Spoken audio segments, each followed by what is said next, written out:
हिंदू को ही नोटिस आ गई, वो मुस्लिम लोगों को नहीं आई नोटिस। नहीं, कोर्ट जज भी उनका है, वकील भी उनके है, सब ही उनका है, तो कहाँ जाना है?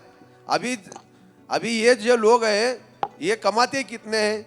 अभी इनको समझो संभाजी नगर जाना है, वो बोर्ड पास 2,500 खर्चा है जाने आने का, एक बार जाने आने का 2,500 खर्चा है। कहाँ से देंगे ये लोग?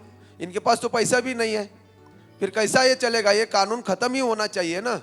जब जब कानून खत्म हो गया, अभी यहाँ बैठे हैं, वो संसद भवन पे भी उन्होंने दावा ठोक दिया था, तब दिल्ली से कानून खत्म हो गया, फिर दिल्ली में सरकार नहीं दे दिए कानून। ये कहाँ भी आप जहाँ वोट करेंगे वो उनकी जगह कैसी हो जाती है ना, ये बात है। ये एक लैंड जिहाद का प्रकार है। अपने को जो अभी है उनका एक ये है कि हमने 1947 को झगड़ते हुए पाकिस्तान लिया है, अभी हंसते हंसते 2047 को हिंदुस्तान लेंगे, ये इनका पूरा ये है उनका सर। हो है ना। मोदी जी है, मोदी जी अकेले कुछ नहीं कर सकते, जब अपन आवाज उठाएंगे तब मोदी जी कर पाएंगे ना, इसलिए हम आवाज उठा रहे। क्या अपन यहाँ बैठ के नहीं हो सकता कि बस ठीक है चलो हम ये जगह पे से ले गए आखिर दूसरे जगह पे जा गए, वैसा नहीं है। जो अपन यहाँ समाज में से आवाज उठाएंगे, मैं तो बोलता हूँ कि मोदी जी ने 370 खत्म करने से पहले वक्फ बोर्ड खत्म करना होना चाहिए, मगर 370 का आवाज उठ गया था, इसलिए उनको 370 खत्म करना पड़ा, मगर वक्फ बोर्ड का आवाज नहीं उठाए। हमको खुद भाग्यवान समझते कि सोलापुर में से हमने आवाज उठाया, सोलापुर में से पहली बार हमने आवाज उठाया, और कम से कम 20,000 लोगों का परसों मोर्चा निकाला था हमने, कि वहाँ नीलेश जी राणे ऐसे अपने राजा सिंह ठाकुर भी आए थे, वो बहुत बड़ा मोर्चा सोलापुर में से पहली बार निकाला गया। अभी उनको धास्ती बैठ गई है, इसलिए वो कल हमारे सोलापुर में उप मुख्यमंत्री अजित पवार आए थे, उनके साथ वो बातचीत कर दे। उन्हें तो और मांगी कि वक्फ बोर्ड का कायदा और घट्ट हो जाए और यहाँ सोलापुर में बड़ा ऑफिस निकाला जाए। क्यों भाई, क्यों निकालना है आपको? क्या तकलीफ है आपकी? वक्फ बोर्ड क्या है, कायदा क्या है, आपको क्यों न होना है? इसलिए मैं बोल रहा हूँ खाली हिंदू पलायन के वास्ते ये सब हो रहा है, और पूरा देश मुस्लिम की तरफ कैसा करना है और इस्लाम कैसा 2047 को बनाना है, ये इनका ध्येय है। मैं हिंदू महासभा शहर अध्यक्ष सुधीर भैरवाड़े। जय श्री राम। सर, आप अपनी कहानी बताना चाहेंगे, आपके साथ क्या हुआ? हेलो, मैं शोलापुर में रहने वाला हूँ, साकरपेट से। 1880 से लेकर हमारा पिताजी के दादा वो जगह पर थे, उसका टीपी नंबर था 9980, वही नंबर है आज तक। लेकिन जब वो जमीन था, वो जमीन पर कौन सा ट्रस्ट का नाम नहीं था, नहीं लगा हुआ था। तो बाद में ऐसे ही थोड़े थोड़े लोग आ गए वो जमीन पर, जब तो हम पैदा नहीं हो गए थे जब की बात है। तो ऐसा ही हमारा दादी पिताजी बोलते थे ऐसा ही है, ऐसा ही जगह ले रखे। फिर बाद में जो 1967 में महानगर पालिका, उसके पहले नगर पालिका था। तो जब नगर पालिका टाइम पर डिमार्केशन किया हुआ है, डिमार्केशन 40 बाय 40, 20 बाय 40 ऐसा स्क्वायर फुट डालकर उनका जो नंबर दिया है, 1 नंबर 2 नंबर ऐसा।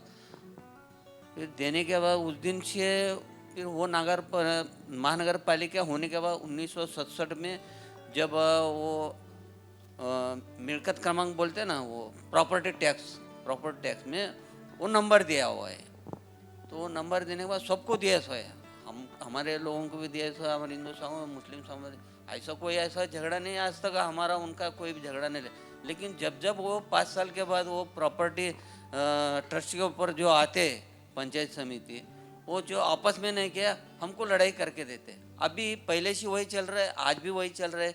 1942 में वही हो गया, 52 में भी उसका निकाल हो गया, और उसके बाद 1982 में उसका भी निकाल हमारे तरफ हो गया, पूरा वंश परंपरा का निकाल हो गया।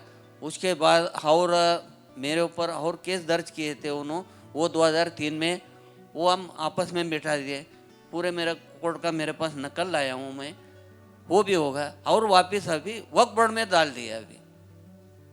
कि मतलब ऐसा नहीं है वोट बोर्ड में डालने का बहुत बड़ी चीज़ नहीं, लेकिन जाने आने का वो कल का अजीत पवार जो आए थे ना, उनके स्टेटमेंट में दिए वो हमको जाने का आने को तकलीफ होता है, हम गरीब लोग हैं, अल्पसंख्यक है, खर्चा होता है। फिर क्यों भाई दाखिल क्यों करना? तुम्हारा तुम सोच ले रहे ना, हमको भी सोचने दो ना, हमारा भी सोचना। फिर ये सोच में नहीं आया। फिर उस दिन से ये चल रहा है।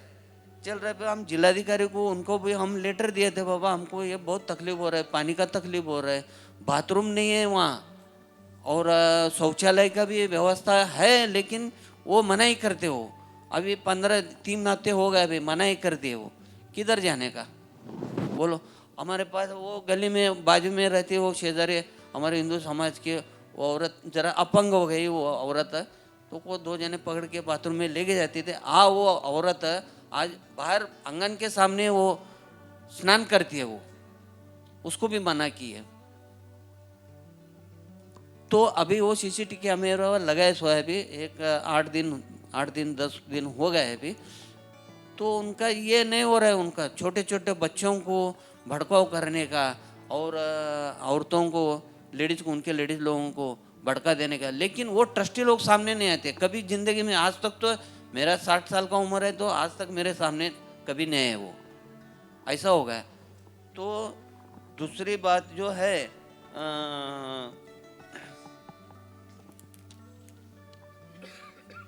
मेरा नल कनेक्शन को जो अर्ज दिया था, मेरे पास नल नहीं है सार्वजनिक का, तो मैं अर्जी दिया था, अर्जी देने वो मना ही कर दिया, लेटर दिए कॉरपोरेशन को, इनको कनेक्शन नहीं देने का। तो 2003 में जो हमारा कोर्ट में जो करार हो गया, वो पंच कमेटी का हम 2 भाई, हमारा भांजा था, वो हम सब जने मिलकर इसके ऊपर साइन कर दिए पेपर के ऊपर कोर्ट में।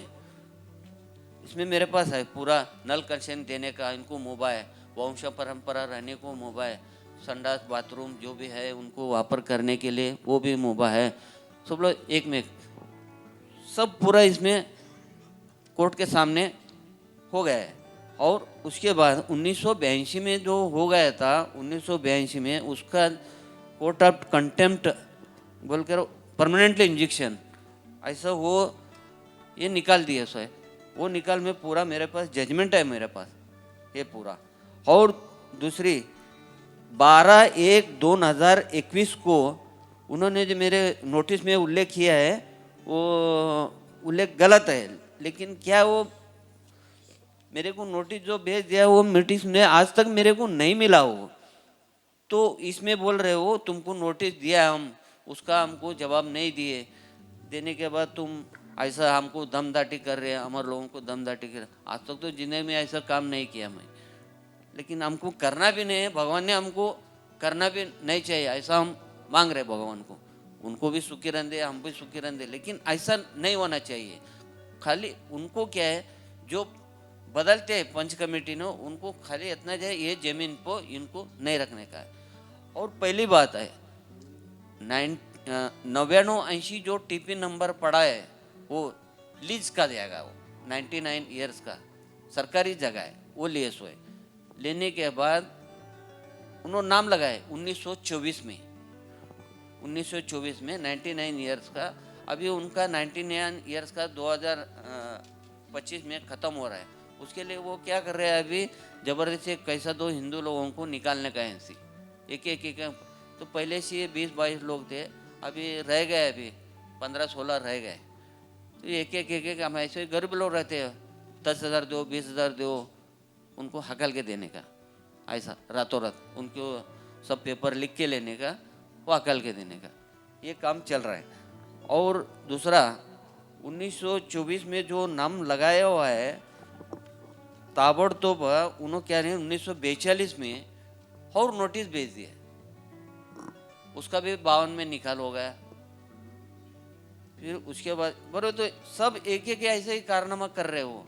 हमको जितना दुख है ना, वो बहुत दर्द है। हमारा औरत बेटी रहती है, उनको बच्चे रहते हैं, हमको कितना तकलीफ हो रहा है। हमको कोई भी जान नहीं सकता, हम किधर भी जा रहे हैं ना, आज पुलिस स्टेशन में जाते हैं, किधर भी जाए ना, वो कितने आते देखते, बस खत्म हो गया।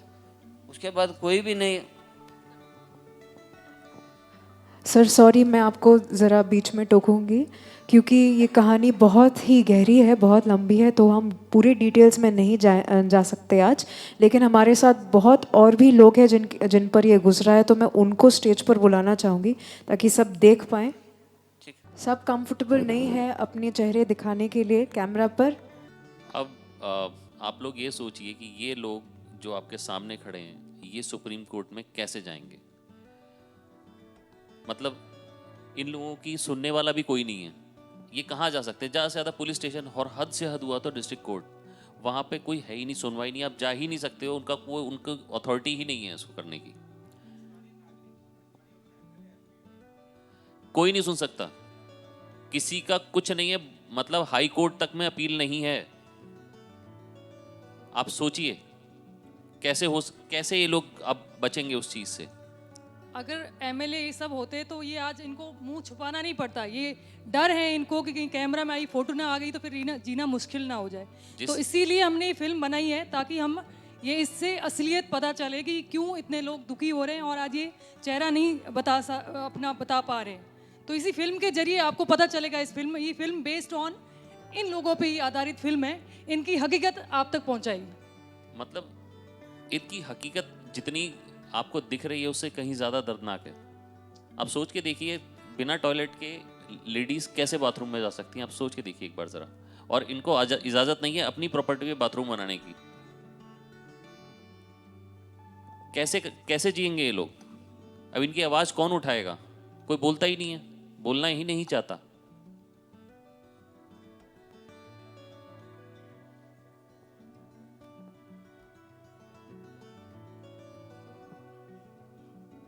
बिल्कुल है, आवाज उठाने वाला, हर चीज के खिलाफ आवाज उठती है तभी कुछ होता है। आवाज उठाने वाला कोई चाहिए होता है। अभी हमें ये है कि हम आगे ऐसी फिल्में बना पा रहे हैं, नहीं तो ये पहले चलता तो बहुत सालों से आ रहा है लेकिन हिम्मत नहीं हो पा रही थी। कोई भी मेकर ऐसी फिल्में इन लोगों पे नहीं बना रहे थे क्योंकि हिम्मत ही नहीं थी। आज इतना है कि आज हम सेफ है कि ऐसी फिल्में बना के आप तक पहुंचा पा रहे हैं, लेके आए हैं, आज यहाँ खड़े हैं। अदरवाइज तो मुझे नहीं लगता आज 2024 में भी हम ऐसी फिल्में मतलब बना पाते। हाँ, उस पर भी हमारे ऊपर टैग लगता है कि इन्होंने प्रोपेगेंडा बनाया है। मैं कमेंट देख रही थी, हमारा टीजर बहुत वायरल हो गया है, तो उसके नीचे बहुत लोग, जो जितने भी लोग एक कम्युनिटी मैं कह सकती हूँ लेफ्ट विंग जो है वो टूट पड़ा हुआ है, मैसेज कर रहे हैं कि इन्होंने कुछ ऐसा बनाया है। क्यों भाई, रियलिटी को दिखाते तो हम ऐसा बनाया है। मतलब दिस इज वेरी बैड। जब आप इसको इनका पेन आप फील नहीं कर सकते, वहां तक नहीं पहुंच पाओ, आप ट्विटर पे बैठे हो, आप कहीं पे बैठे हो, आप कुछ भी बोल रहे हो, ऐसा थोड़ा ही होता है। तो ये है कि मैं ये कह सकती हूँ 24 में हमें इतनी हिम्मत है कि आज हम ऐसी फिल्में बना पा रहे हैं। अदरवाइज मुझे नहीं लगता हम कभी बना पाते, या फिर ये ऐसे ही रोते रोते इनकी पीढ़ियां खत्म हो जाती, और खत्म हो भी गई है। जी, thank you. Thank you so much. Thank you हमारे गेस्ट को हमें ज्वाइन करने के लिए। मैं हमारे स्टारकास्ट से रिक्वेस्ट करूंगी प्लीज़ सेंटर पे आ जाइए ताकि हम एक ग्रुप फोटो करें।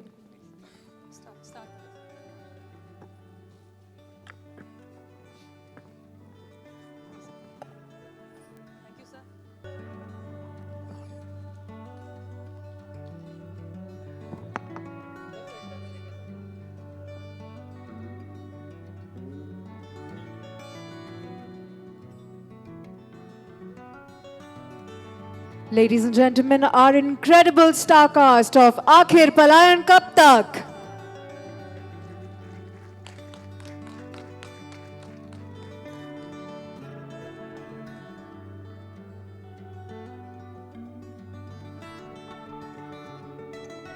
आज हमारे दो मेन एक्टर यहाँ पे नहीं है क्योंकि राजेश शर्मा जी को मैंने फ़ोन किया, वो बोल रहे हैं मैं एक्टिंग वहाँ पे हिमाचल में शूट कर रहा हूँ कि नहीं आ पा रहा हूँ। और एक ब्रिजेश कार्नेवाल करके हैं, उन्होंने बहुत बेहतरीन काम किया है, वो भी यहाँ पे नहीं है, हम लोग मिस कर रहे हैं उनको। और एक गौरव शर्मा जो वो बहुत रोहित जो आपको दिख रहे हैं, रोहित, वो गौरव शर्मा ने बहुत शोज़ करा है, अभी शो कंटिन्यू 2 शो कर रहा है। तो आज वो बहुत जहाँ भी है बहुत मिस कर रहा है। मेरे को बोला था मैं बहुत मिस कर रहा हूँ, बट वो आ नहीं पाया, उसका शूट है। तो कुछ उन लोगों के लिए मैं बड़ा वो मिस कर रहे होंगे शायद। तो आप लोगों को बता देती हूँ, ये गौरव शर्मा है और एक ब्रिजेश कार्नेवाल करके हैं, वो भी कहीं दिल्ली बिहार में शूट कर रहे हैं। तो बहुत करने वाला, उन्होंने बहुत बेहतरीन काम किया, हर एक्टर ने बहुत अच्छा काम किया। हमारी और टीम जो क्रू है, टेक्नीशियन है, उन्होंने भी ब्रिलियंट काम किया है। तो वो फिल्म सब लोगों ने मिलके बनाई है, बहुत मन से बनाई है। मैं इतनी थैंकफुल हूँ सबकी। हमारे डायरेक्टर तो हमें आधी रात को मैं कॉल करती हूँ, उठा लेते हैं। तो तभी ऐसी फिल्म बनती है। हमने बड़ा दिल से शिद्दत से इसको बनाया है, तो मैं चाहती हूँ सब लोगों को जस्टिस मिले, जिस फिल्म के जो हमारा मैसेज है सब तक पहुँचे। तो ये मोटिव से बनाई है। थैंक यू सो मच, आप लोग सब लोग आए इतना अच्छे से, बहुत अच्छा लगा। Thank you.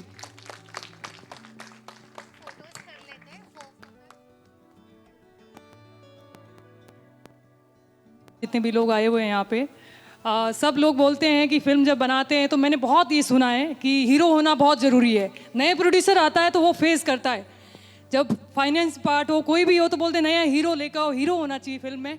मुझे लगता है कि हमारी स्टोरी हीरो होनी चाहिए। हीरो सही अच्छी बात है अपनी जगह, मैं सबकी रिस्पेक्ट करती हूँ, लेकिन हमारी जो हमने कॉन्सेप्ट जो बनाया ना वो अपने आप में हीरो है। तो मैं इस पर नहीं जाती हूँ। अच्छे एक्टर हैं, उनको मौका मिलना चाहिए। बहुत ब्रिलियंट एक्टर है हमारी फिल्म में, जो भी एक्टिंग की है, जितने भी एक्टर हैं मैं उन सबकी रिस्पेक्ट करती हूँ। बहुत ही ब्रिलियंट काम किया है। तो हीरो से ज़्यादा मुझे लगता है हमें स्टोरी पे ध्यान देना चाहिए। जो स्क्रिप्ट होती है ना वो आजकल अपने आप में हीरो होती है। आजकल लोग, ऑडियंस इसको प्यार दे रही है, मुझे बहुत अच्छा लगा। ऐसी ही हमारी जो स्टोरी है अपने आप में हीरो है। प्लीज़, और बहुत लोगों की आवाज़ है ये, आप जितना हो सके उसको सपोर्ट करिए। ये मत जाइए कि इसमें हीरो नहीं है, क्योंकि मैंने बहुत फेस किया है ये चीज़ कि इसमें हीरो नहीं है, हीरो नहीं आ रहा है। हम लोग सब जो पीछे खड़े हैं ये सब हीरो हैं। सारे टेक्नीशियन होते हैं जो शिद्दत से काम करते हैं, वो भी हीरो होते हैं। तो सब लोगों की इज्जत होनी चाहिए, मुझे ऐसा लगता है। Thank you.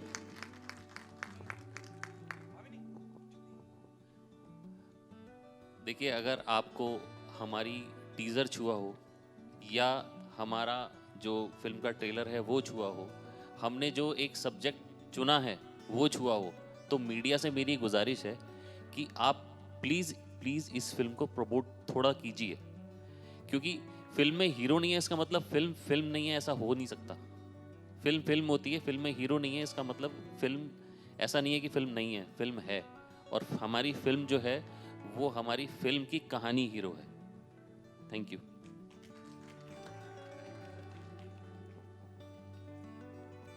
Alright ladies and gentleman, इसी के साथ आज का हमारा ट्रेलर लॉन्च इवेंट खत्म होता है। 16 फेब 2024 को आखिर पलायन कब तक थिएटर्स में लगने वाला है। प्लीज़ आप देखने ज़रूर जाइए, परिवार के संग जाइए। एंड अब रिफ्रेशमेंट्स बाहर लग चुके हैं, so please join us for that. Thank you once again for joining us today. Thank you. Have a great evening ahead. Lastly, Sohani ji, my name is Prabhat from Filmi Gyan. I just want to ask, in today's time, what about the independent producers and directors who want to make a project on their dependency? I mean, independent producer,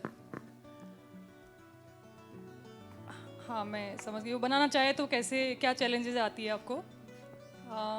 देखो, जब आपका पहले से सारी चीज़ें, पहले तो सबसे ऑनेस्टी होती है सबसे ज़्यादा। आप कोई भी काम के प्रति ऑनेस्टी से करते हो ना, तो मुझे लगता है कि चैलेंजेस बहुत आएगी, लेकिन आप पहुंच ही जाओगे। मेरे साथ भी ऐसा ही हुआ। जब मैंने शुरुआत की तो बहुत सारी चीज़ें आई, बट एक ऑनेस्टी थी अंदर से। बस वही होता है कि ऑनेस्टी से, विश्वास से निकल जाओ, कुछ तो होगा ही होगा। हो सकता गलत हो, सही हो, कोई एक्सपीरियंस होगा, लेकिन होगा ज़रूर। तो बाहर निकलना ज़रूरी है और चैलेंज एक्सेप्ट करना चाहिए। मुझे लगता है चैलेंज लेना चाहिए। और मैं हमेशा से, बचपन से मेरा ड्रीम था कि मैं कुछ बड़ा करूं, बड़ा करूं। भगवान ने पता नहीं ऐसा डिसाइड किया कि मैं बॉम्बे आ गई और फाइनली आपके सामने हूं। और भी बहुत सारी फिल्मों का प्लान कर रही हूं। भगवान ने चाहा ये बहुत अच्छी सक्सेसफुल फिल्म हो, क्योंकि ये एक हमने बहुत ही इमोशनल फिल्म बनाई है जो लोगों को कनेक्ट करेगी। जो लोगों के साथ बीती है वो लोग इससे कनेक्ट करेंगे। जब पूरी फिल्म देखेंगे तो उनको बहुत अच्छा लगेगा, उनको जस्टिस लगेगा। मुझे लगा कि वो देख के समझेंगे और लोग, मुझे हो सकता है उनके साथ आएँ, उनका साथ दें, और जो अन्याय हो रहा है, जो चीज़ गलत है उसको गलत सब बोलें। तो हम लोगों ने ये इस पर्पज़ से फिल्म बनाई है। तो चैलेंजेस आते हैं, बट चैलेंजेस मुझे लगता है कि अगर आप बाहर निकलते हो तो चीज़ें हो जाती है और कर लेते हो आप। Thank you. हाँ, जस्ट आई थिंक अभी शायद ये भी पता चला कि आप ऑब्वियसली आपने भी जिक्र किया डायरेक्टर साहब ने कि ऑब्वियसली CBFC के द्वारा कट्स कुछ शायद 20 कट फिल्म में हुए हैं। I'd like to ask the director as well as the producer, तो क्या इन कट्स का कहानी पे कितना प्रभाव पड़ा? कट्स का कहानी पे कोई प्रभाव नहीं है। उन लोगों को छोटे छोटे शब्दों से भी दिक्कत होती है। Okay, उनके correct. कुछ गाइडलाइंस गाइडलाइंस हैं, उनको वो फॉलो करना पड़ता है। तो अब उनकी गाइडलाइंस हमने तो पढ़ी नहीं है, हमने ने कुछ शब्द डाल दिए, वो शब्द उनको पसंद नहीं है तो हमने वो घुमा के डाल दिए। कुछ उनको, जैसे हमने कुछ गवर्नमेंट के बारे में बोल दिया तो वो उनको उनके गाइडलाइंस में आप नहीं बोल सकते तो उन्होंने काट दिया। तो 20 कट ऐसा नहीं कि फिल्म पूरी आधे घंटे की कट गई, मुश्किल से 2-3 मिनट का कुछ कट लगा हुआ, दैट्स इट। तो मतलब क्रिएटिवली उस कहानी की सोल इंटैक्ट रही है। या डेफिनेटली डेफिनेटली। और ऐसा नहीं कि सेंसर बोर्ड कोई हैवान है, राक्षस है, वो ऐसा है नहीं, वो भी इंसान ही है, इंसानों की तरह बात करते हैं, लेकिन अब उनका गाइडलाइंस है, उनको फॉलो करना पड़ेगा और हमारा काम है आप उनकी गाइडलाइंस को फॉलो करते हो, अपना घुमा के अपना प्रोडक्ट निकालना, तो हमने वो निकाल दिया। Okay, so well said. या producer, would you like to add something? हाँ, सेंसर संस्था है और संस्था हमारे जैसे लॉ होता है, कानून होता है, तो कानून के हिसाब से ही वो काम करता है, तो उसकी गाइडलाइन होती है। हो सकता है उसको जो लगता है सही, हम कई बार ऐसा सोचते हैं कि नहीं हमने जो किया वो सही है, बट उन्होंने जो किया हमने उनकी आज्ञा का पालन किया, क्योंकि हमारे लिए बहुत ज़रूरी है कि जो भी लॉ होता है हम फॉलो करते हैं। आपको पता हम सब फॉलो करते हैं, तो उसी हिसाब से वो like as an independent producer कई बार ऐसे सुनने में मिलता है कि शायद कुछ जो बड़ी फिल्में रहती है बड़ी प्रोड्यूसर्स की, उनके लिए शायद कहीं ना कुछ एक आध फिल्मों के लिए थोड़ी लीनियंसी हो जाती है, देखने को मिलती है, बट जब बात आती है इंडिपेंडेंट फिल्म मेकर्स प्रोड्यूसर्स की तो उन्हें बड़े चक्कर खाने पड़ते हैं। क्या ये सत्य है? हाँ, थोड़ा चक्कर तो खाने पड़ते हैं, रिक्वेस्ट करनी पड़ती है, क्योंकि एकदम से आपको कोई जानता ही नहीं है, लोग सोचते हैं किसने क्या बनाया होगा। एक तो देखो जिसकी ऑलरेडी पहचान है, जो प्रोडक्शन इस्टेब्लिश है, तो उसके बारे में लोग सोचते हैं हाँ इसने बनाया, अच्छा ही बनाया होगा, कुछ ऐसा नहीं किया होगा। बट हम जब जाते हैं तो ऐसा लगता है कि अच्छा नए लोग हैं, पता नहीं क्या बनाया हो, तो पूरी बारीकी से चीज़ों को देखते हैं, लेकिन वो इज्जत करते हैं बहुत रिस्पेक्ट के साथ, ऐसा नहीं है, बात करते हैं और समझते हैं चीज़ों को, और हमें भी वैसे ही कंसीडर करते हैं जैसे बड़े प्रोड्यूसर होते हैं, तो वैसे ही कंसीडर किया मुझे भी, और बहुत मुझे सेंसर ने अच्छा सपोर्ट किया, तो दैट्स इट। मेरा सवाल डायरेक्टर साहब से है। जितेंद्र सर ने कहा कि the film talks about piece and harmony, लेकिन जब आप ट्रेलर देखते हैं तो आपको कुछ और ही समझ में आता है कि कुछ और ही चल रहा है, you know, might be your marketing strategy और समथिंग। और अगर वाकई में इतनी इंपॉर्टेंट फिल्म है मुद्दे के हिसाब से, सब्जेक्ट के हिसाब से, पीस और हार्मनी के हिसाब से, don't you think it has to be tax free from centre और द स्टेट गवर्नमेंट? अब देखिए, जब फिल्म रिलीज होगी ना तब उसके बाद हम टैक्स फ्री की बात कर सकते हैं। हमें सपोर्ट करने के लिए एज एन इंडिपेंडेंट प्रोड्यूसर सुहानी जी को सपोर्ट करने के लिए बहुत बड़ा सपोर्ट सिस्टम है नहीं, तो जब फिल्म रिलीज होगी लोग देखेंगे, उसके बाद फिर इसकी टैक्स फ्री की भी 100% लोग बोलेंगे कि इसको टैक्स फ्री कीजिए। ऑलरेडी सोशल मीडिया पे लोगों ने बोलना शुरू कर दिया है। Then sir, you're saying something. You want to add something? Please. मैं ये ऐड कर रहा हूँ कि आप लोग भी फिल्म देखिए, आप लोग भी ट्रेलर तो देख ही रहे हैं, फिल्म भी देखिए। फिल्म देखेंगे, आपको जो भी छूता है उस फिल्म से, आप लोग अच्छा अच्छा लिखेंगे, आप लोग रिपोर्टर हैं, आप आवाज़ हैं, एक अच्छे सिनेमा की आप आवाज़ हैं, आप आवाज़ बनिए, तो टैक्स फ्री क्या, फिर तो कुछ भी हो सकता है। Please change your mic now. There is humming sound coming in. Hello hello. Yeah, please continue.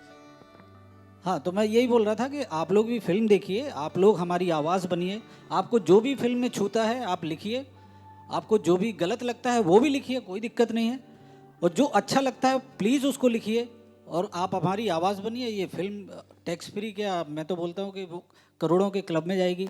अच्छा, एक चीज़ और कहना चाहूँगी मैं मीडिया वालों, सब जो जितने भी मीडिया वाले हैं, जो नए प्रोड्यूसर आते हैं ना, तो उनको आप भी सपोर्ट करिए जितना हो सके, क्योंकि जब वो आते हैं उनके लिए भी बहुत चैलेंजिंग रहती है, और मीडिया स्पेशली मीडिया भी कहीं देखती है कि अच्छा नया प्रोड्यूसर है, तो मैं आपके लिए भी बोलूँगी, आपको ये फिल्म हमने बहुत मेहनत करके बनाई है, बहुत हार्ट टचिंग है, हमने एक रियल मुद्दों को उठा के बनाई है और इसमें बहुत मेहनत की है हमने।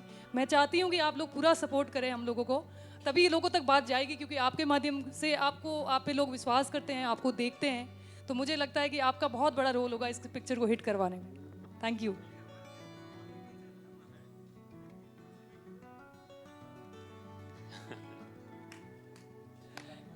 देखिए, बात यहाँ पे धर्म की नहीं हो रही, यहाँ पे बात हो रही है पॉलिटिकल जो सिनेरियो हमारे देश का है, उसकी वजह से ये सब कुछ चीज़ें होती हैं। बाकी आप देखिए ना, हो क्या रहा है आसपास, जो हो रहा है वो आपको नजर आ जाएगा।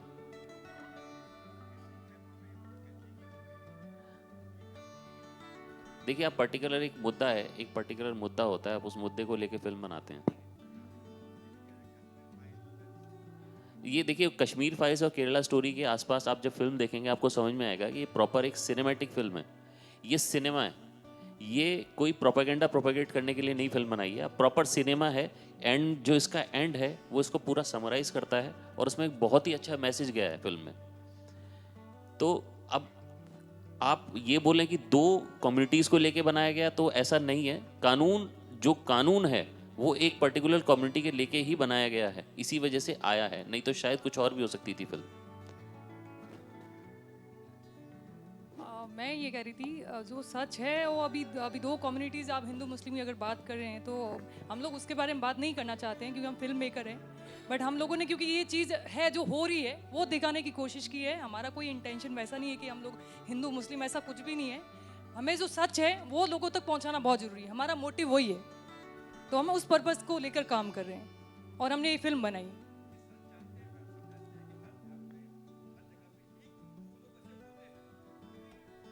तो एक दो लोग ही दिखाए हैं हमने, तो ज्यादातर एक दो लोग जो उनके पीछे और जितनी भी गैंग है ना, वो ही दिखाए हैं हमने। आप जब फिल्म में देखोगे ना तो एक ही आदमी है जो सब कुछ कर रहा है, वही ये बैठा है यहाँ पे। एक ही है, वो यही कर रहा है, जो कुछ कर रहा है यही है। पकड़ लो इसको भी, यहीं पे इस आदमी को।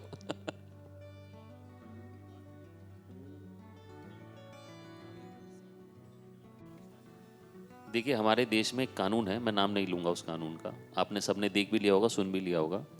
वो कानून ये है कि अगर वो एक बोर्ड बनाया गया है 1995 में, उसको और दांत दे दिए गए हैं, और वो दांत इतने पहने हैं कि अगर वो आज ये कह दे कि ये बिल्डिंग उसकी है तो ये उसकी हो गई।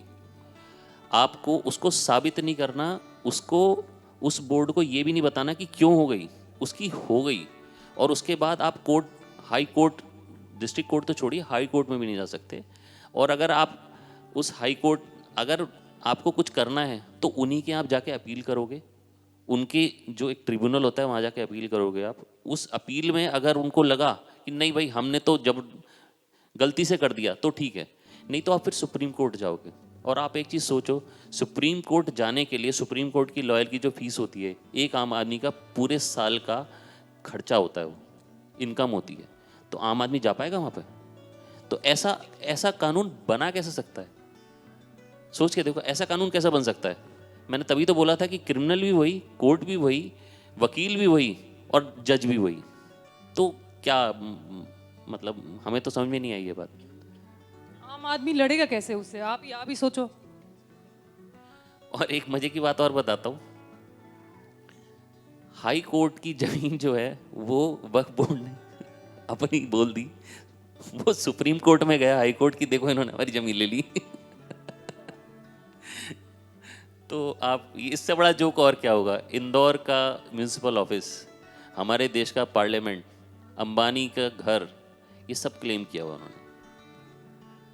तो ये लोग को, इन लोगों का तो कुछ नहीं बिगड़ सकता, बट जो आम आदमी वो तो गया ना। बड़ों वाले, जो बड़ों की जो होता है कब्जा, वो पता है, और छोटे जो होते हैं उनको कोई सुनता नहीं है, उनकी बात तो पहुंचती नहीं है वहाँ। कहाँ पहुंचे, कौन सुनेगा? तो उनकी तो, बड़ों की तो बात आ ही जाती सामने, कोई लॉयर भी आ जाता है। तो बड़े लोग, छोटे लोगों के लिए कोई नहीं, वो बेचारे वहीं सफ़र करते हैं, वो किस तरीके से ट्रैवल करते हैं, वही हमने इस पिक्चर में दिखाया है। उनका दर्द, जो कैसे वो हैंडल करते हैं उस टाइम में, सिचुएशन जो उनके ऊपर ऐसी आ जाती है। तो वो फिल्म हमने, आप जो फिल्म देखोगे तो आपको पता चलेगा उसके बारे में। जिन लोगों के पास ताकत होती है ना, वो किसी भी हद तक चले जाते हैं, और वो हद यहाँ पर दिखाई गई है इस फिल्म में। और वो हद किस तरीके से वो हद दी गई है, उनके पास है नहीं, उनको दे भी दी गई है, तो वो इस फिल्म में दिखाया गया है एक्चुअली। ओके, एक फाइनल सवाल मैं लूँगी, अगर कोई है तो। फाइनल सवाल प्लीज़।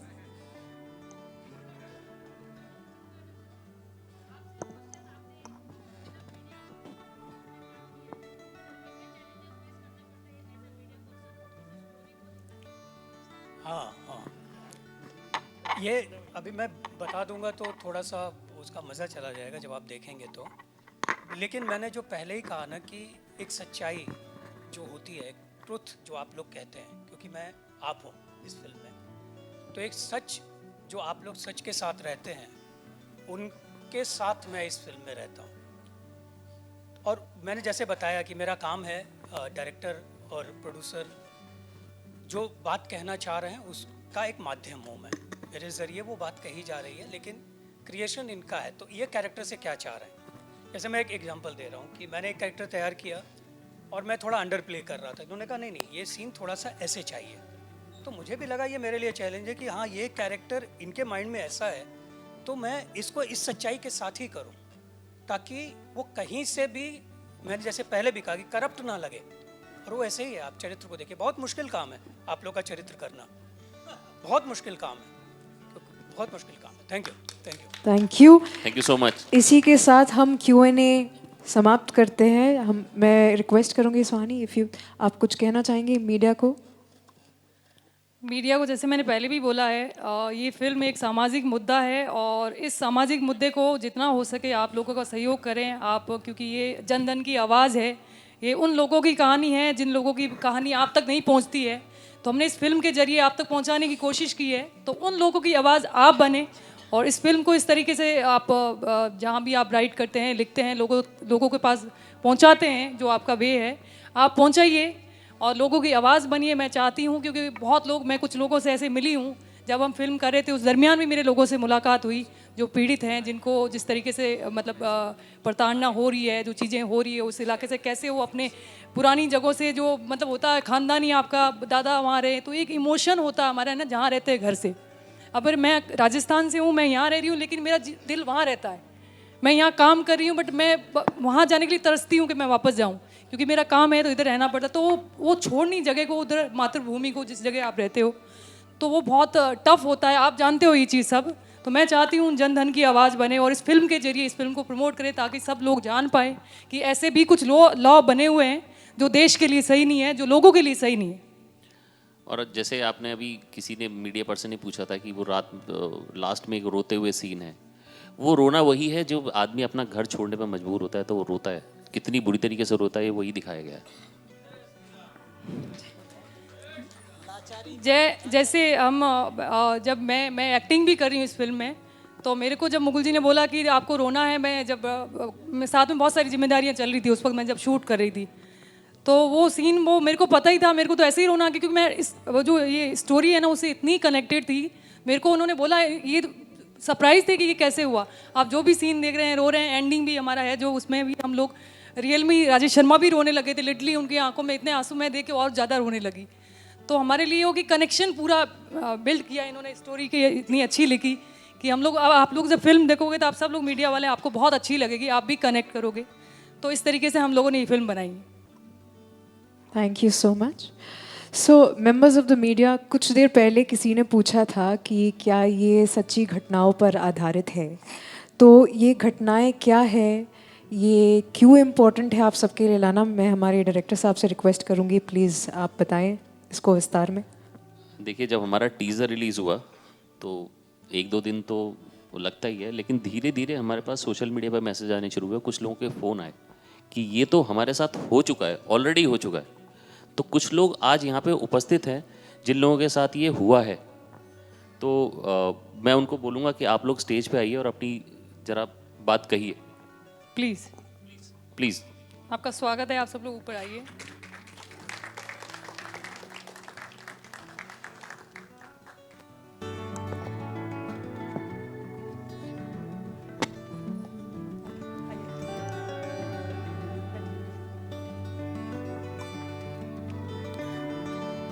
ये लोग सोलापुर से आए हैं, महाराष्ट्र। महाराष्ट्र सोलापुर से। जय श्री राम। जय श्री राम। हम सोलापुर महाराष्ट्र से आ गए हैं। ये जो फिल्म है इनका जो नाम है आखिर पलायन कब तक, मैं इनके डायरेक्टर और प्रोड्यूसर को खूब खूब धन्यवाद देता हूँ कि जो ये इन्हें फिल्म बनाई। अब इस कुछ लोगों ने अभी यहाँ पूछा था कि ये कि धर्म पे ये क्यों, 3-4 बार डायरेक्टर साहब ने उसका आंसर दे दिया कि वो जो कायदा बना है वो कायदा उनके लिए बना है, जो है वो कायदा उनके लिए बना है, वो कायदे का गलत वापर कर रहे। जब अपना भारत स्वतंत्र हो गया था उनके पास खाली 8,000 एकड़ ज़मीन थी, अभी 8 लाख एकड़ ज़मीन आ गई। कहाँ से आ गई, ये पहले बात ये है। अभी हम सोलापुर में परसों मोर्चा निकाला था वक्फ बोर्ड का। वक्फ बोर्ड किसको ही मालूम ही नहीं, मगर सोलापुर की 300 प्रॉपर्टी अभी पूरे धोखे में, 300 प्रॉपर्टी जहाँ से हिंदू लोग पलायन हो रहे। यह ऐसा बेकार कायदा पूरे वर्ल्ड में कहाँ नहीं है, खाली अपने भारत में। अभी हमारे साथ जो लोग आ गए, वो जहाँ पे रहते हैं वहाँ पहले कुछ भी नहीं था, खाली 300 एकड़ जमीन थी। वहाँ भी वो जमीन उन्होंने कागज पत्र बना के हड़प कर दी। वहाँ 40 घर थे हिंदू के, अभी 22 घर रह गए, अभी 2 घर भी निकल रहे। आपको कभी मैं बात कर रहा हूँ, पाकिस्तान में हिंदू कैसे रहते हैं वो आपको दिखना है तो पाकिस्तान जाने की कुछ ज़रूरत नहीं है। हमें सोलापुर में आ जाइए, साकरपेट में आपको दिखाया जाएगा कि पाकिस्तान की हिंदू वहाँ कैसे रहते हैं, सब उधर रहते हैं। आप वो साकरपेट में कभी अंदर आ गए तो ये सब पूरी जो फिल्म है वो वही ख़त्म हो जाएगी।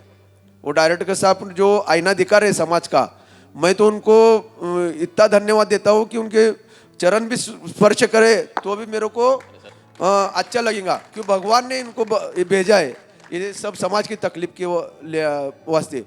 कि अभी आप बोल रहे कि पॉलिटिकली हिंदू भी रहते और मुसलमान भी रहते, मगर वो गलती, जो पैसा खाता है वो गलती है। अभी ये वक्फ बोर्ड का अध्यक्ष थे, अभी इनका नाम मेरे को दिमाग में नहीं आ रहा, सोच रहा था मैं, वो खुद हिंदू धर्म स्वीकार कर दिए, वक्फ बोर्ड के जो पूरे भारत के अध्यक्ष। क्यों स्वीकार कर दिए? तो उनको लग रहा था ये गलत है, ये गलत कर रहे, इसलिए उन्हें हिंदू धर्म स्वीकार कर दिया। अब वो सब पूरे हिंदू संस्कृति के रहते हैं। क्यों? तो उनको मालूम है कि क्या चल रहा है, क्या है। आप उनका नाम मेरे को पहले ही बोल दिया कि मेरे को नाम याद नहीं आ रहा।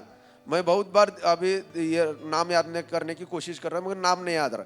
मगर हाँ, वसीम रिजवी ने हिंदू धर्म स्वीकार दिया। क्यों कर दिया? तो ये सब गलत है, उनको मालूम है ये गलत चल रहा है। हाँ, वो वही बात कर रहा हूँ, वह बोर्ड रहते वो हाय अलग बोल रहे हैं, मगर ये जो गलत चल रहा है हाँ वही गलत चल रहा है, इसलिए वो आ गए। मगर मैं क्या बात बोल रहा हूँ कि ये कायदा है, वो कायदा खत्म होना चाहिए और सबको न्याय समान होना चाहिए। नहीं है, नहीं है, नहीं नहीं है, नहीं है, नहीं नहीं नहीं, समान नहीं है कायदा, नहीं कायदा समान नहीं है। मैं आपको बोल रहा हूँ ना, कायदा समान नहीं है।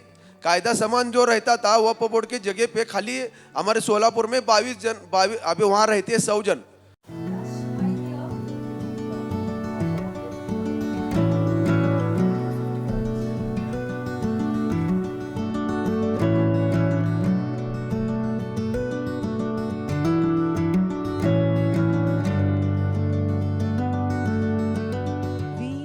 Very proud of the film that we are about to present to you today. I would like to take a moment to thank all of you, our partners in the media, for being the pathway leading us to the audience. Thank you so much. Let me also take a moment to thank our sponsor for today, our trailer launch sponsor, Cinepolis India. Thank you so much.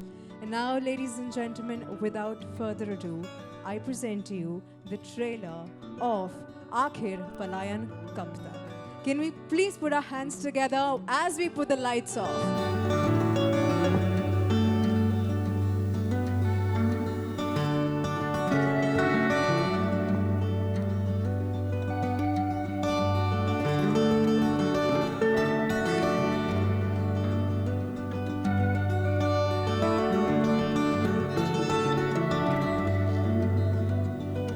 सबसे पहले तो thank you so much to all of you, आप यहाँ पर आए हैं। Thank you so much for joining us today.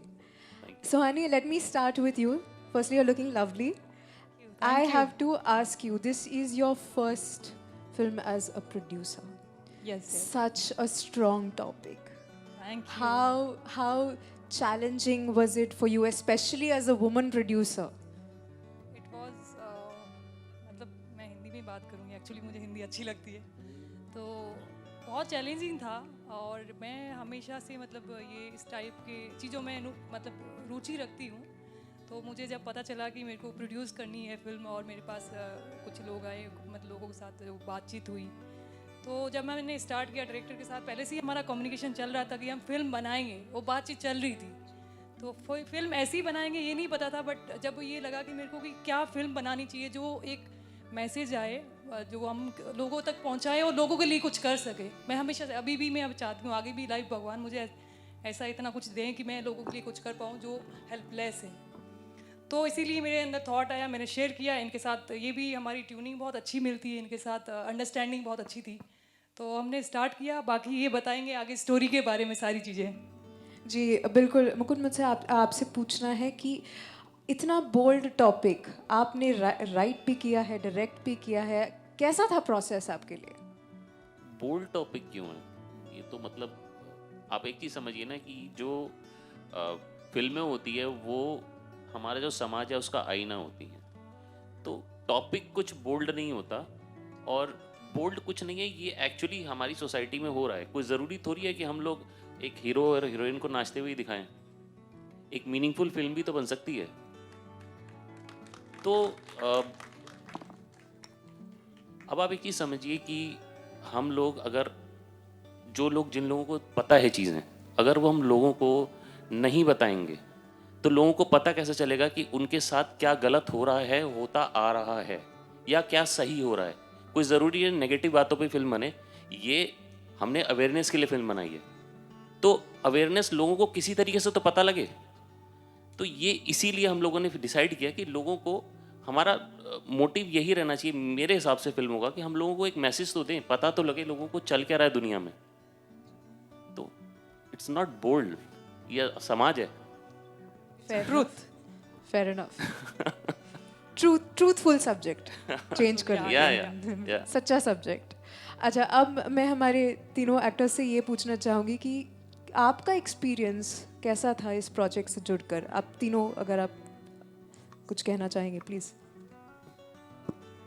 हाँ जी, experience बहुत अच्छा था और बहुत चैलेंजेस आए, और शूट के दौरान भी और उसके बाद भी।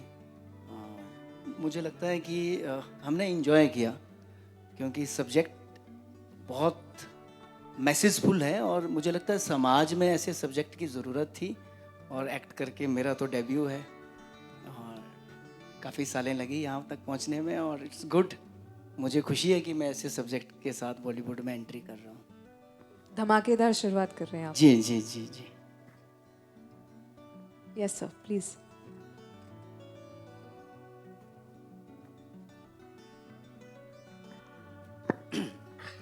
तो एक्सपीरियंस तो बहुत ही अच्छा रहा, और मैंने तो मुकुल जी के साथ में पहले भी एक फ़िल्म की है, wrong Leela.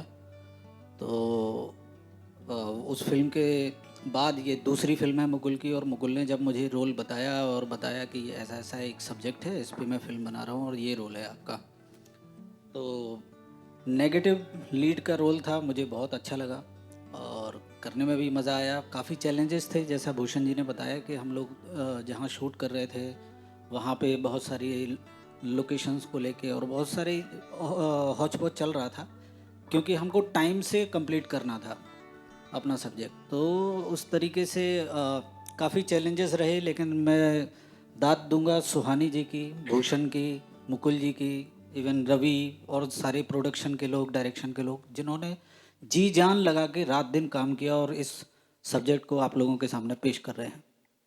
Thank you so much. Chitranjan ji, आप कुछ कहना चाहेंगे?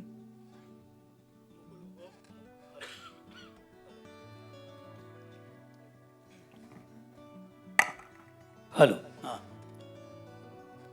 मुकुल को मैं भी पहले से जानता हूँ, और मुझे पता था कि ये कुछ भी करेंगे बहुत अच्छा करेंगे। सो फर्जी के बाद मैं भी ढूंढ रहा था कि कुछ ठीक ठाक सा काम मिले तभी मैं करूँ, कि मैं कुछ भी करना ऐसे मैं करता नहीं एज एन एक्टर। तो एक दिन भाई साहब आ गए मेरे पास और उन्होंने ये सब्जेक्ट के बारे में बताया। तो मैंने कहा काफ़ी डेप्थ है, गहरापन है आपके बताने में भी और आपकी सोच में भी, तो चलते हैं साथ में। मैं लेंथ बड़ा ढूंढ रहा था कि कैरेक्टर कोई बड़ा मिले मुझे, लेकिन लेंथ कम हो के भी ये इतनी बड़ी बात कह रहा है फिल्म में, और जैसे आपने सुना कि गलत को गलत नहीं कहोगे तो जो ना समझ है वो उसी को सही समझ लेंगे। तो इस तरह की लाइन मिलना एक्टर के लिए और एक मैसेज और एज एन एक्टर कैरेक्टर को समझ के लोगों तक पहुंचाना डायरेक्टर और प्रोड्यूसर जो चाहते हैं, वो जिम्मेदारी मेरी थी। तो जहाँ तक हो सका मैंने करने की कोशिश की है। बाकी तो फिल्म देखिए, 16 तारीख को है। धन्यवाद। Thank you so much. मेरा आपसे फाइनल सवाल, जिसके पहले कि मैं मीडिया को ओपन करूँ, ये है कि आप क्या चाहेंगे कि ऑडियंसेस ये फिल्म से क्या वापस लेकर घर जाए? क्या थॉट? देखिए, वापस लेके जाने के लिए एक ही थॉट है कि भाई ये जो कुछ चल रहा है हमारे समाज में वो शांत रहे, सब लोग साथ में रहें, चैन से रहें, और ये जो पॉलिटिकल लफड़ों में पड़ के लोग जो आपस में पंगे करते हैं वो ना करें। अवेयरनेस लेके जाएं, सीख के जाएं कि आसपास क्या है, वो थोड़ा अवेयर हो जाए। एक्चुअली जो चीज़ टॉपिक हमने उठाया इसके बारे में ज़्यादा लोगों को नहीं पता है। मुझे लगता है कि भारत में 10% लोगों को ये बात पता होगी। तो इसी फिल्म के बाद 10% भी नहीं है, एक्चुअली 1% भी नहीं है जिनको पता है इस बारे में, इन चीज़ों के बारे में किसी को नहीं पता। मतलब आप एक चीज़ सोचिए कि एक कानून है जिस कानून में क्रिमिनल भी वही है, जज भी वही है, कोर्ट भी वही है, सब कुछ वही है। तो ऐसा कानून हो कैसे सकता है? पहली बात तो यह, कौन से दुनिया में कौन सा ऐसा देश है जहाँ पे ऐसा कानून हो सकता है? सोच के देखिए, किसी भी देश में नहीं, सिर्फ हमारा देश ऐसा है जहाँ पर ये कानून है। क्यों है पता नहीं। क्योंकि यहाँ मुझे लगता है कि लोग इतने अवेयर नहीं है। जो पब्लिक में बहुत ताकत होती है। भारत में अगर आज सरकार भी चलती है तो लोग डिसाइड करते हैं, भारत के लोग डिसाइड करते हैं कि कौन रहेगा। तो मुझे लगता है कि लोगों में इतनी ताकत होती है, अगर लोग एक साथ इकट्ठा होकर आवाज़ उठाएंगे, जो अन्याय हो रहा है, चीज़ें हो रही है, तो मुझे लगता है कि चेंज होना चाहिए। तो इसीलिए हम लोगों ने कनेक्ट किया है कि लोगों को हम बताएं कि क्या है आखिर पलायन कब तक। ओके, ऑन दैट नोट मैं अब Q&A के लिए ओपन कर रही हूँ। Members of the media please हाथ उठाएं या आपको माइक पहुँचा दिया जाएगा।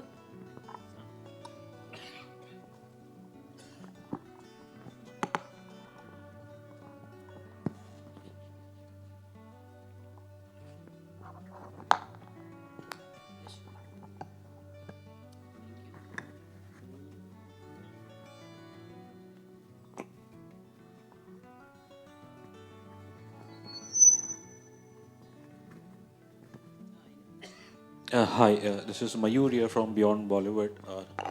ट्रेलर ऑब्वियसली बड़ा इंटरेस्टिंग है, विषय थोड़ा कंटेंशियस है, और मेरा सवाल डायरेक्टर साहब और प्रोड्यूसर दोनों से है। आई थिंक ट्रेलर में एक बड़ी अच्छी लाइन है कि असली पत्रकारिता, तो हमारी भी यही कोशिश रहती है टू डू ट्रू जर्नलिज्म। मैं उम्मीद करता हूँ जो मेरा सवाल है वो एक ट्रू जर्नलिस्ट का ही सवाल है। और ये विषय ऐसा है कि आई थिंक इसे सामान्य भाषा में कहे तो लैंड ग्रैब कहे, बट इसके साथ किसी कम्युनिटी को जोड़ देना वो कितना रिस्क रहता है? देखिए, कम्युनिटी को जोड़ा नहीं गया। अगर आप कम्युनिटी को जोड़ने की बात कहोगे तो जिस कम्युनिटी के लिए बनाया गया है उसका लैंड क्या ग्रैब नहीं हो रहा? सोच के देखिए आप, अगर वो जो कानून है उसके लोग ये बोल दें कि ये शहर का ये पार्ट हमारा है, तो वो उनका हो गया। डजेंट मैटर वो किसी पर्टिकुलर कम्युनिटी का है या नहीं है, वो उनका हो गया। आप कोर्ट में भी नहीं जा सकते। तो किसी कम्युनिटी को जोड़ देना वो आप गलत कह रहे हो। उस कम्युनिटी के लिए बना है तो ऑब्वियसली उस कम्युनिटी के लिए नाम तो आएगा, आप क्या कर सकते हैं। ये लोगों की आवाज़ है, लोगों की बात है। ये कम्युनिटी की कोई ऐसी बात नहीं है। जो गलत है वो सही है, उसकी बात है। ये हम लोग बिलीव करते हैं कि जो गलत है वो गलत है, और सही है वो सही है। हमने फिल्म में भी वही दिखाया है। मेरा एक दूसरा और आखिरी सवाल ये है, जो ऑब्वियसली मैंने खुद मेरे लाइफ में all these years living in Mumbai जो देखा है, ये रियलिटी भी है कि बॉम्बे के ऐसे कई इलाके हैं जहाँ पे सोसाइटीज़ में पर्टिकुलर कम्युनिटीज़ या उन्हें अलाउ नहीं करते हैं। तो आई थिंक ये भी शायद बिकॉज ट्रेलर में बड़ा खूबसूरत कहा है कि जो गलत है उसे गलत कहना चाहिए, तो आप इसकी भी निंदा करेंगे? Because Muslims are not allow in many societies in Bombay. Sir देखिए, मैं किसी कम्युनिटी का नाम नहीं लूँगा, बट आप हर शहर में 2 पार्ट बने हुए हैं। हिंदुस्तान के हर शहर में 2 पार्ट बने हुए हैं। एक पार्ट में कुछ लोग एंटर कर सकते हैं, एक पार्ट में तो कुछ लोग एंटर भी नहीं कर सकते। तो ये जो डिवाइड है ये क्यों है, कौन इंस्टिगेट करता है इस डिवाइड को? तो ये डिवाइड है, एग्जिस्ट करता है। और ये सर ये कौन से शहर में बेस्ड है ये कोई शहर हमने बेस नहीं किया है, ये हमने कोई नाम नहीं लिया किसी शहर का। This is just a incident. Thank you. Bharat के हर कोने कोने के हर अलग अलग जगह के हमने इंसिडेंट उठाया है इसमें। हर जगह की कहानी है, मतलब पूरे भारत की कहानी है। Hello, hi, I am from बजूका। Hi. I just wanted to know that क्या ये रियल लाइफ स्टोरी पे बेस्ड है या कुछ ऐसा है? बेस्ड नहीं कह सकते बट इंस्पायर्ड है, ऑब्वियसली। ट्रू इंसिडेंट से इंस्पायर्ड है, बेस्ड नहीं है। और सेंसर बोर्ड ने क्या पास कर दिया है फिल्म को कि जी क्या हाँ, है? जी हाँ। बिना एनी कट्स? नहीं, कट्स मिले हैं, ऑब्वियसली सेंसर बोर्ड का काम है कट लगाना, तो उन्होंने कट तो लगा दिए, जी। तो ठीक है।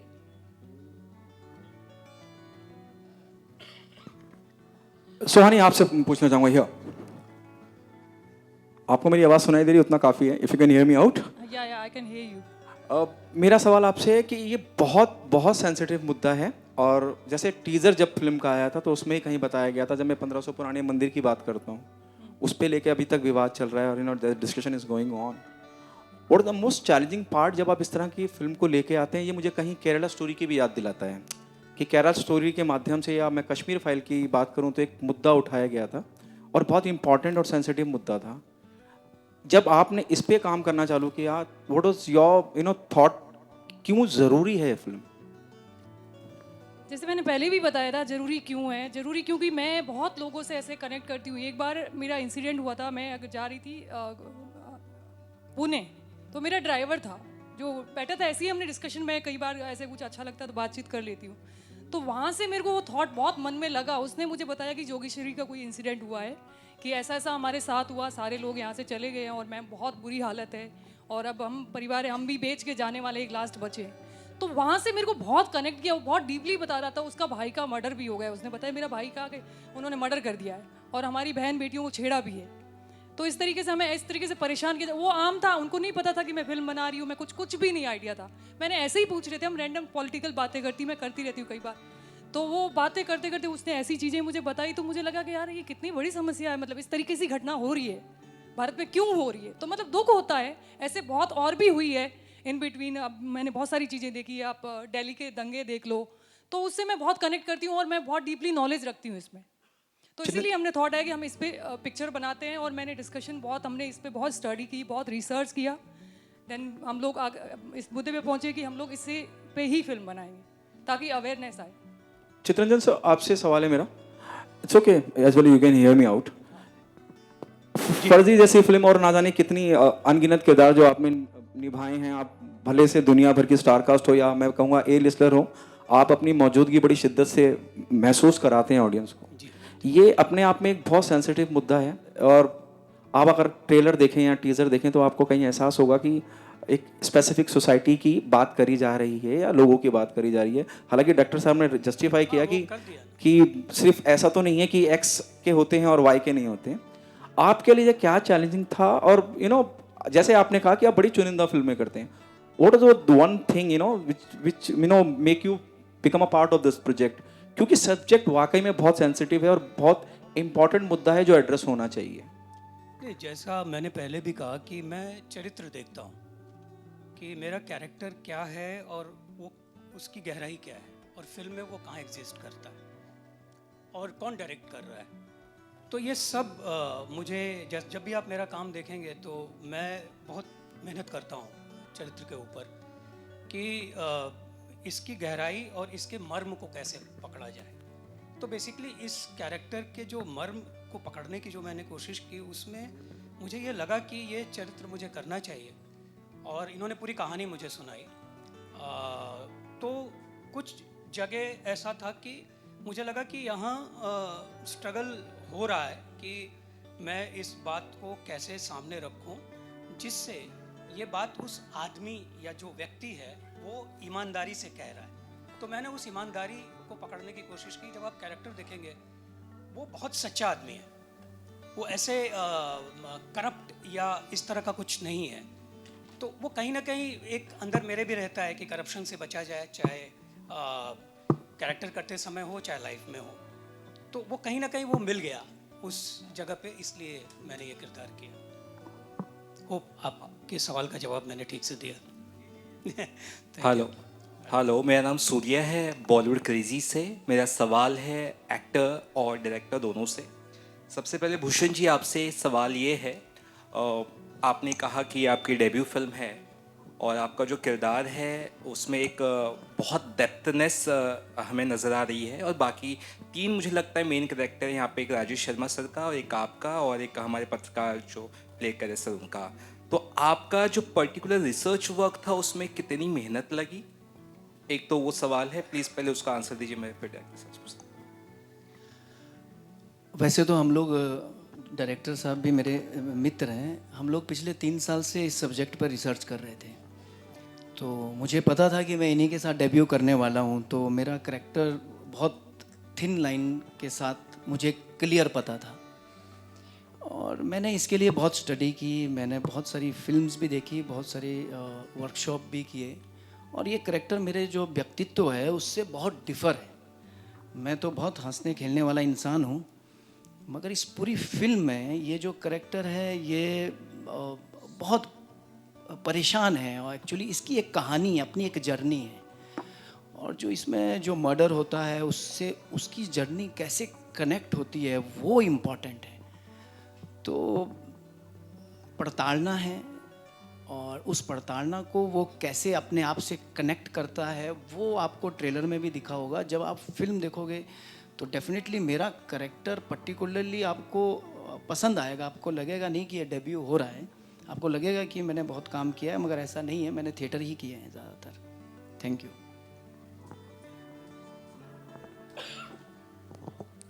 Can I have the mic sent, please?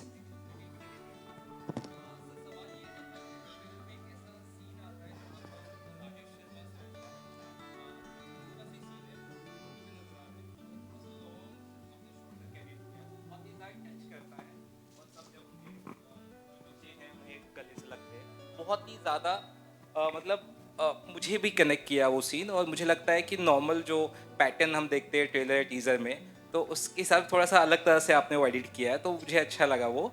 और एक और चीज़ जानना चाहूँगा आपसे, इस तरह के सब्जेक्ट को जब आप चुनते हो तो सी बात है, आलोचनाएं बहुत होती है, लोग काफ़ी कुछ इसके बारे में कहते हैं, तो कंट्रोवर्सीज का हिस्सा जो आप ऑलमोस्ट हो ही जाएंगे अब, उसके लिए कितना तैयार है आप, ये मैं जानना चाहूँगा। देखिए, हमने तो फिल्म बनाई है, कंट्रोवर्सी करने वाले कंट्रोवर्सी कर रहे हैं। हमने तो फिल्म बनाई है एक अवेयरनेस के लिए। अब अगर कोई उस पर कंट्रोवर्सी करता है तो उसमें हम क्या कर सकते हैं? हमने कोई कंट्रोवर्सी नहीं की है। हम सेंसर ने फिल्म में टोटल 20 कट्स मारे हैं, एक एक शब्द कटवा दिया उन्होंने, हमने वो शब्द भी काट दिए, हमें कोई प्रॉब्लम नहीं है। उसके बाद भी अगर कंट्रोवर्सी होती है, अगर समाज को एक आईना दिखाने में कंट्रोवर्सी होती है, तो वो कंट्रोवर्सी हमने नहीं की ना। हम कोई प्रोपेगेंडा, हम कंट्रोवर्सी प्रोपेगेट कर रहे हैं। एक तो आता है भाई टीम लगी हुई है पूरी कंट्रोवर्सी प्रोपेगेट करने में, हम लोग कोई कंट्रोवर्सी प्रोपेगेट नहीं कर रहे। हम लोग सिर्फ टीज़र आया है, एक ट्रेलर आएगा, उसके बाद फिल्म आएगी, बस that's it. Rajesh sir shooting में बिजी हैं एक्चुअली, वो इसलिए नहीं आ पाए, उनका कंटिन्यूस शूट चल रहा है। हेलो, हाँ सर, सर वो या सर शारिक फ्रॉम बजूका। सर आपसे एक और सवाल है कि सर मतलब आपको लगता है कहीं ना कहीं ये किसी एक पर्टिकुलर कम्युनिटी को इंस्टिगेट कर रही हैं ये फिल्म? आप जब फिल्म देखेंगे ना तो उसमें जैसे नॉर्मली आप फिल्म में देखते हैं तो एक पर्टिकुलर कम्युनिटी को आप एक ईविल दिखा देते हैं। आप जब फिल्म देखेंगे तो आपको समझ में आएगा कि वो ईविल कुछ लोग ही होते हैं और वो हर सोसाइटी में होते हैं। तो वो कुछ लोग ही ईविल है। हमारी आप फिल्म देखोगे तो उसमें समझ में आ जाएगा आपको क्लियर कि कुछ लोग ईविल हैं और कुछ लोग अच्छे हैं। लेकिन एक आपको तथ्य बताता हूँ, जर्मनी में जब नाजी रूल स्टार्ट हुआ था तो नाजी जो थे वो टोटल 10 से 15% थे, लेकिन उन्होंने इतना बुरा हाल मचाया पूरे वर्ल्ड में कि कम से कम 50 लाख लोगों को मार दिया, क्योंकि वो लोग पावर में थे। ऐसे लोग अगर पावर में आते हैं तो वो तबाही मचाते हैं। सिर्फ इतना बताया गया फिल्म में। सर आपको लगता है कहीं ना कहीं ये पॉलिटिकल मतलब कि पॉलिटिक्स इस पे भी होगी, ये फिल्म के ऊपर भी आपको लगता है कहीं ना कहीं? अब वो पॉलिटिक्स वाले पॉलिटिक्स देखेंगे, हम तो कुछ नहीं कर सकते ना उसमें। जस्ट वन फाइनल क्वेश्चन एक मुझे भी ध्यान में आया, एंड मैं सिर्फ भारत की बात नहीं करूंगा लेकिन विश्व भर में देखे जहां ऑब्वियसली कॉन्फ्लिक्ट होती है, एथनिक कॉन्फ्लिक्ट्स, और although obviously we celebrate the cultural diversity of our country, but कहीं ना कहीं आई थिंक हम अपने इंडिविजुअल आइडेंटिटीज़ में like we are living isolated lives. क्या यही कारण है दुनिया भर में एथनिक क्लैशेस होते हैं? देखिए, इंसान है ना एक अजीब तरीके का जानवर है, उसको है ना अपना क्लैन चलाना है, हर इंसान को अपना प्रोपेगेंडा अलग चलाना है। तो जब तक इंसान है तब तक वो अपना प्रोपेगेंडा चलाएगा और लड़ाइयाँ होंगी ही होंगी। हम खुश होते हैं कि इस देश ने उसको मारा, हमारी आर्मी वहाँ जीत गई। मरा कौन? आदमी मरा ना। तो आदमी अपना प्रोपेगेंडा चलाता है, हर आदमी, चाहे वो अगर सड़क पे भीख भी मांग रहा है ना तो वो भी सोचेगा यार 2 आदमी तो अपने साथ मिला लूँ। चित्रंजी जी, इस सवाल पे कुछ आप कहना चाहेंगे? That while living in isolation वो सिर्फ डिवाइड क्रिएट करता है। आप मुझसे पूछ रहे हैं? हाँ, यस सर। नहीं देखिए, जब इन्होंने स्क्रिप्ट सुनाई ना मुझे, तो मैंने इनसे कहा भी, जब बातचीत चल रही थी, वर्कशॉप की हमने 2 दिन, तो जब बातचीत चल रही थी तो मैंने कहा कि ये फिल्म पीस की बात करती है और मैं उस सब्जेक्ट से जुड़ता हूँ जो पीस की बात करे, शांति की बात करे। तो इसलिए तो मैंने हाँ कहा इनको, क्योंकि इनका जो आइडिया था वो ये था, जो मैंने, बाकी लोग अलग अलग ओपिनियन दे रहे थे, मैंने कहा मुझे ये लग रहा है कि ये फिल्म पीस की बात करती है, शांति की बात करती है। तो ये मेरी ओपिनियन थी। थैंक यू जी, थैंक यू।